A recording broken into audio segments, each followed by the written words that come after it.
جب کسی کو بدنام کرنا تھا تو بڑے کھل کر باتیں کر رہے تھے. سوشل میڈیا کے ذریعے پتا چلا قبر میں جاؤ گے اکیلے ہو گے, کوئی نہیں ہوگا قبر میں تمہارے. اس وقت کیا کرو گے؟ ان گناہوں کا کیسے جواب دو گے؟ یہ بھی کوئی زندگی ہے یار مسلمانوں کے ڈھونڈتے رہنا. آپ کیا جانتے ہو یار؟ آپ کچھ بھی نہیں جانتے. آپ صرف سنی سنے بات پر بیان کرتے ہو. آپ کو لگتا ہے شیطان نے کان میں آ کر کچھ پھونک دیا ہے. یہ اتنا بڑا پرابلم ہے ہماری سوسائٹی کا کہ کوئی کسی کے بارے میں بات کرتے میں آسرا کرتا ہی کوئی نہیں ہے. میں آپ کو دو تین چیزیں سمجھانے کی کوشش کرتا ہوں. اللہ نہ کرے آپ کے پاس کوئی شخص آ کر کوئی بات کرتا ہے, میں جانتا ہوں اس نے ایسا کیا ہے, ارے وہ ایسا ہے, آپ نے کیا کرنا ہے میں اب یہ بتا رہا ہوں. سوشل میڈیا کے ذریعے پتا چلا, واٹس ایپ کے ذریعے پتا چلا, اخبار کے ذریعے پتا چلا, ٹی وی کے ذریعے پتا چلا. کیا یہ سارے ذرائع ایسے ہیں کہ جس پر آپ آنکھ بند کر کے یقین کر لو گے؟ نہیں ہو سکتا نا. اب آپ کے پاس ذریعہ کون سا ہے؟ مجھے خود اس آدمی نے آ کر بتایا ہے. اچھا آپ نے مان لیا, کیا کرتا بھائی؟ آپ کیا کرتے؟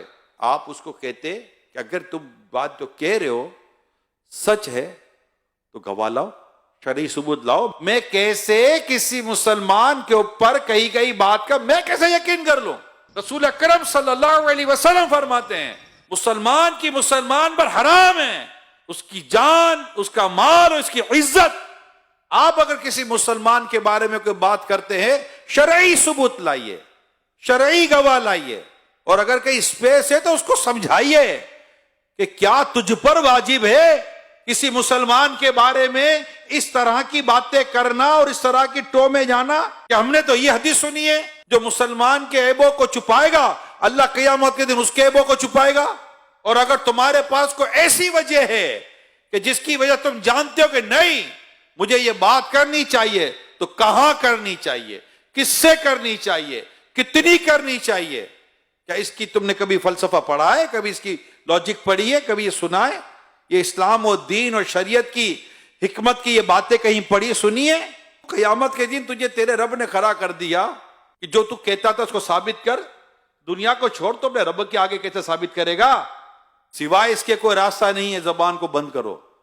جب تک شریعت واجب نہ کر دے کسی کے بارے میں کس کے خلاف بات نہیں کرنی. اور اگر یہ کر دی ہے اور بہتان لگا دیا ہے تو اب توبہ بھی کرنی ہے, اس سے معافی بھی مانگنی ہے, اور جن کو بتایا ان کو یہ کہنا ہے کہ میں نے جھوٹ بولا تھا. آؤ نا, جب کسی کو بدنام کرنا تھا تو بڑے کھل کر باتیں کر رہے تھے. وہ تو مجرم نہیں تھا, لیکن آپ تو مجرم بن گئے نا.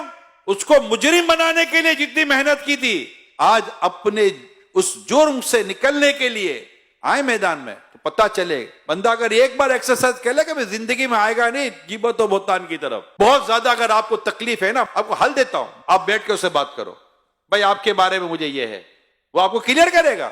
اچھا آپ کلیئر نہیں کرتا, آپ کو لگتا ہے کہ جو میں سوچ رہا تھا وہی درست ہے. اب دوسرا سوال, کیا اس کا یہ ایپ مارکیٹ میں لانا آپ پر لازم تھا؟ اچھا لازم تھا. کیا مارکیٹ میں لانا لازم تھا یا دو سے بات کرنا لازم تھا؟ اگر آپ کو لگتا ہے کہ قوم کو بتانا ہے تو اس کی شرعی رہنمائی لیں. آپ کو لگتا ہے کہ چار کو بتانا ہے اس کی شرعی رہنمائی لیں. ہم لوگ آزاد نہیں ہیں. اپنی زبان کو, اپنی سوچ کو, اپنے خیالات کو, اپنی خواہشات کو, اپنے جذبات کو, اپنی محبتوں کو, اپنی نفرتوں کو, سب کو اسلام و دین کے آپ کو اس پر تولنا پڑے گا. تو مطلب مادر پیدر آزاد معاملہ تھوڑی ہوگا کہ جو جس کے اوپر چاہے گا انگلی اٹھا دے گا, جس کے اوپر چاہے گا قلم چلا دے گا. ٹھیک ہے چلو دنیا میں کوئی آپ کو بولنے والا, پوچھنے والا, پکڑنے والا نہیں ہوگا, ہو سکتا ہے نہیں ہوگا. آپ بڑے مطلب کے تعلقات والے ہوں گے, بڑے منہ کے, آپ کی زبان بھی بد کسی کے قابو میں نہیں آتی ہوگی, لوگ آپ کے شر سے ڈرتے ہوں گے, آپ کے فطرے سے ڈرتے ہوں گے, اور آپ یہ سب کچھ جو تماشا کرو گے آخر ایک دن تو مرو گے, قبر میں جاؤ گے اکیلے ہوگے, اکیلے, کوئی نہیں ہوگا قبر میں تمہارے پاس. اس وقت کیا کرو گے؟ ان گناہوں کا کیسے جواب دو گے جو تم نے مسلمانوں کی ماں, بہن, بھائی, پتہ نہیں کس کس کی عزتوں کو پامال کیا. اور پھر اس پر بعض لوگ تو پیسے لیتے ہیں, اس طرح کی باتیں کرنے کو پیشہ بنا لیتے ہیں. اللہ کی پناہ, ولا حول ولا قوت الا باللہ العلی العظیم. اللہ ہمیں عقل سلیم عطا فرمائے. یہ بھی کوئی زندگی ہے یار مسلمانوں کے عیب ڈھونڈتے رہنا. استغفر اللہ. کیونکہ پتہ چلے تو بندہ وہیں دبا دے. مومن وہ ہے جو اپنے لیے پسند کرتا ہے, اپنے بھائی کے لیے وہی پسند کرتا ہے. اللہ نہ کرے آپ کا عیب کسی پر ظاہر ہو جائے تو آپ کی کیا خواہش ہوگی؟ وہی دب جائے کہ پھیلے. جو سوشل میڈیا پہ بیٹھ کر اس طرح کا کام کرے، میں انہیں کہہ رہا ہوں، جو بیٹھ کر اس طرح کی غیبت سے بھری، تہمت سے بھری، بہتان سے بھری، جھوٹ سے بھری پوسٹیں بنا کر چلاتے، میں انہیں کہہ رہا ہوں آپ خدا کو جواب کیا دیں گے؟ اچھا پھر میں ان لوگوں سے بات کرتا ہوں کہ جن کے سامنے یہ باتیں آتی ہیں، آپ کو نہیں گھبراہٹ ہوتا یار کسی کے بارے میں کوئی کمزور بات، عیب والی بات آپ کے سامنے آ جائے؟ بلکہ میری معلومات ہے ایسی ویڈیو زیادہ دیکھی جاتی جس میں کسی کے عیب کھلے ہوئے ہوں، ایسی پوسٹ زیادہ دیکھی جاتی جس میں کسی کے عزتیں اچھالی جا رہی ہوں۔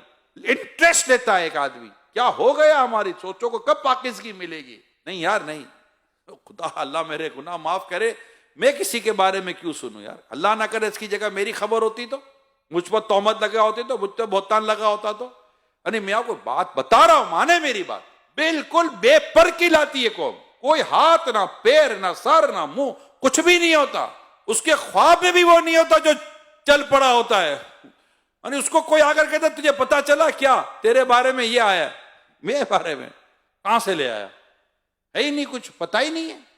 ایسے ایسے واقعات ہوتے ہیں، تو ہمیں بھی ماننے کی کوئی ایسی خاص ضرورت ہے نہیں، بس اپنے مطلب کان اور سوچ کو ہمیں اللہ پاک پاکیزگی نصیب کرے۔